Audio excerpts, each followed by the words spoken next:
Hi folks, today I can show you the first leaked images of a new Sony lens that will be announced next week, and I can also give you some official info from Sony about the future in terms of cameras and lenses. They gave a general feeling of what to expect and why we have to be a tiny bit more patient, but they're really working on some groundbreaking tech that is super intriguing.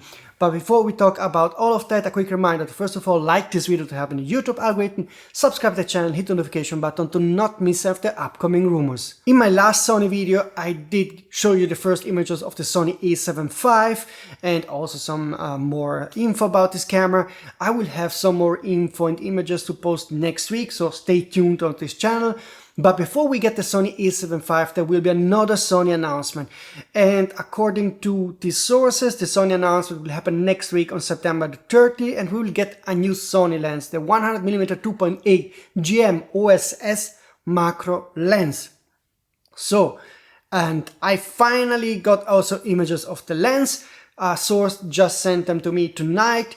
And he asked me to only show cropped version of this image because on the entire image of the lens you can see again the surroundings and everything. So to hide him, protect him, I agreed to only show you a couple of crops where you clearly see the lens, so you will see enough to be sure that this is coming for real. So enough talking. Here is the first image of the Sony 100mm 2.8 GM OSS macro lens that is coming September 30, and here is a second image of the lens, and this is apparently the only gear that will be announced by Sony next week. I didn't hear anything about another lens or a camera. We know the Sony a7 IV is coming, but I don't think it's coming September 30. We have to wait a tiny bit more for that. I still don't have a confirmation on date. I just speculate that it could be happening around mid-November, but that's my speculation. About this lens, what's the deal with this lens? We know that one of the famous Sony macro lenses is the 90mm 2.8 G macro lens, and basically the 100mm is an update of this lens, and there are a couple of changes you can see here. The first obvious change is that this is a GEM lens and not a G lens. This means we can expect a higher image quality and build quality. The new 100mm GEM has an aperture ring which the 90mm didn't have. It has a EF-MF switch, a full-time DMF switch, and an iris lock. So this is a much more seriously built and featured macro lens, and I'm not a macro shooter, but if you're a macro shooter, let me know in the comment section what you think about this lens, if it's a welcome update. I don't have the info about the pricing of the lens yet. The 90mm 2.8 G macro is selling for around $1,200. I expect this new 100 GM to be way more expensive than this 90mm lens. I have no idea how much it could be, but I think we could go around $1,500 or closer to $2,000. But that's just a wild guess of mine. Maybe if I get an update, I will write down in the comment system the update from the source and let you know the pricing if I get some more info. But this is the only lens we should get next week, okay? About the Sony a7 IV, I will talk next week, so not in this video today. Today I will give you some more interesting info from Sony because, as you know, this year was pretty lame, at least from my point of view, and now it seems like we are getting a sense on why this is the case. Let's kick off with an interview released by a Sony manager at CineD. The manager is the leader of the Sony cinema lineup, and when asked about the future of the FX lineup, he said that sometimes it takes time to release new products when there is huge revolutionary change. We still need time to offer something new, but we are trying our best. I want to go beyond expectations for the customers. This was his statement, and what I interpreted in this are a bad and a good news. Let's kick off with the bad news. It doesn't sound like the FX3II or any other cine camera is really close because he's asking for time. I don't know what he means with how much time. I don't know if it means 6 months, 12 months or 3 months. I have no idea, but it surely doesn't sound like the FX3II is coming. So my best guess is that if he's telling this, that the FX3II is coming in April at an NLB show in Las Vegas at best. So this would mean in 4, 5, 6, 7 months. Just a guess.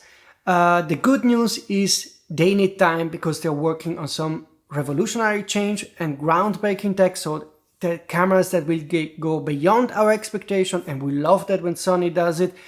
So Maybe it's worth to have a tiny bit of a period a year that is quite not so exciting to get this new tech. Let's hope this is the case, and everything points out that he's telling us the truth, also because in mid-September Sony Corporation released a document that contains some info about the future sensor tech development. And in this they write that an additional trend that is expected to drive further evolution of characteristics is increasing density. Higher density is realized by process node adaptation to a newly commissioned advanced process technology and by multi-layered stacking 3-layer sensor. Back in July I already told you about this new 3-layer sensor from Sony.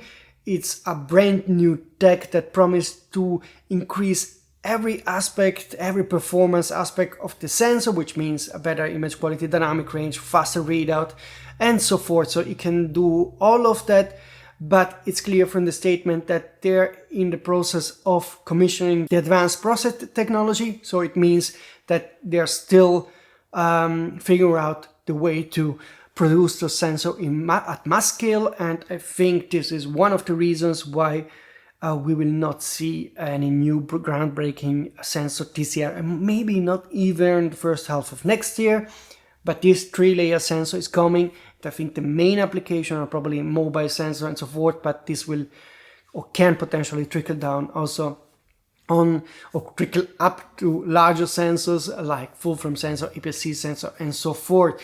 And they also write that they are betting high on global shutter sensor tech. So it means they plan to expand the global shutter technology from the Sony A9 III, and I hope it's coming, for example, on the FX3 II. Maybe one day we'll get a Sony A1 III with a 50 megapixel global shutter sensor. That's just speculation, but the 3-layer sensor tech is coming, but it's not ready yet for mass production, and global shutter tech will be advanced in future.